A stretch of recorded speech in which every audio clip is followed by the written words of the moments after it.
Magandang gabi po sa inyong lahat dyan sa Pilipinas. At magandang umaga naman dito sa bansa. Hindi ko sasabihin kung saan ako.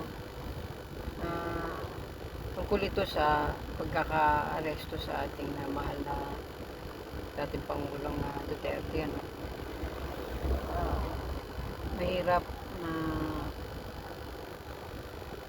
na sitwasyon na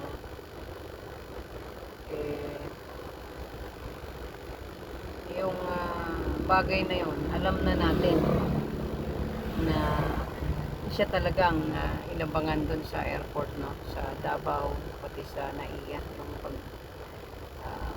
pagdating niya. Kung darating man siya o hindi, nakaabang na yon.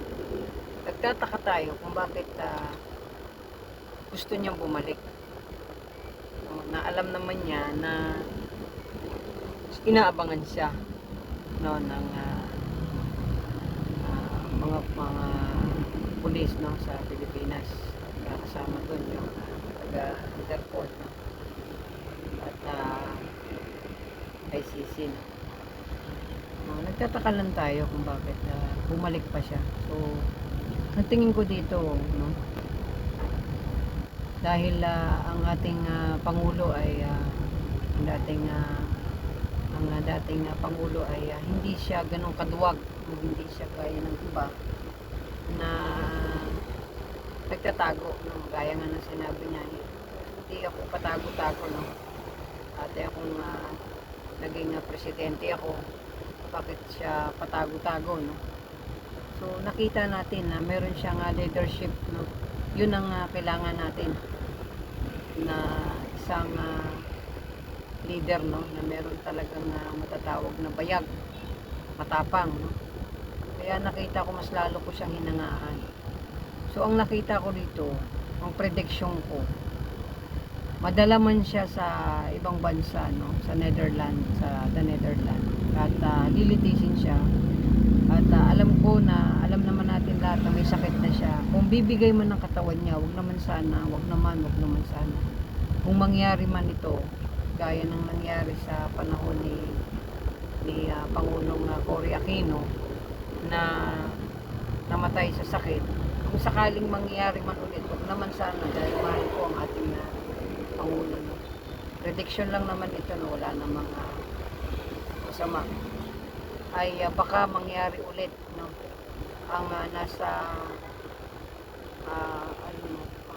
propesya or aking prediction, na pagka nawala ang ating namatay, huwag naman sana, namatay ang ating mahal na Pangulo, dating Pangulong Duterte, ay mas lalong babango, pero hindi naman kaagad yan, itataon niya ng 2027 kung darating man, bago ang eleksyon, ay lalong babango ang pangalan ng ating mahal na Vice President Sara. Nangyari niyo na si Pinoy, ang ating dating presidenteng Noynoy, Aquino, ay namatay din yung kanyang magulang, si dating Pangulong Cory Aquino. Namatay, bumango ang kanyang pangalan. Parang mangyayari ulit ito. Then mag-uupo ulit, sana mangyari po, bumango ulit, or mas lalong bumango ang ating mahal na Vice President Sara, at siya ang magiging Pangulo ulit natin. At sana mangyari yun, at para mawala na itong ganito po nangyayari sa ating bansa. Masyado na nila itong binababoy, masasabi ko na wala na. Nandiyan na naman ang mga masasamang tao, kriminal, nandiyan na, mga terorista, nandiyan na ulit sila. Sana sa 2028, 3 taon, wala na yun. Titiis pa ang Pilipinas. So mahabang panahon pa antayin natin, 2025 pa lang. So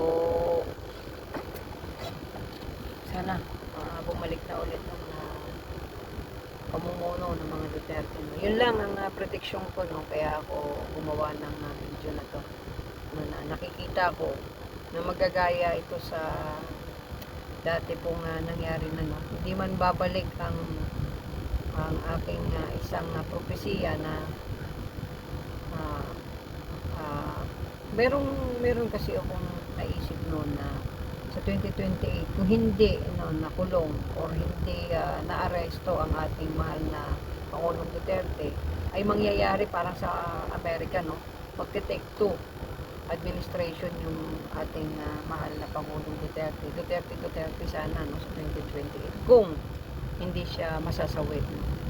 Kahit naman na mag-re-elect siya, parang si Trump na nangyari na kasi sa Amerika, mangyayari din yan sa Pilipinas. Yun yung pangalawang prediction ko kung hindi masasawi si Pangulong Duterte. Yun lang, at maraming salamat po, at God bless sa inyong lahat. Sana po bumuti ang ating bansa dyan sa Pilipinas, no. Sana hopefully, no, na hindi pa ganun, sana dumating sa punto na umabot pa tayo na 2028. Yun lang, maraming salamat.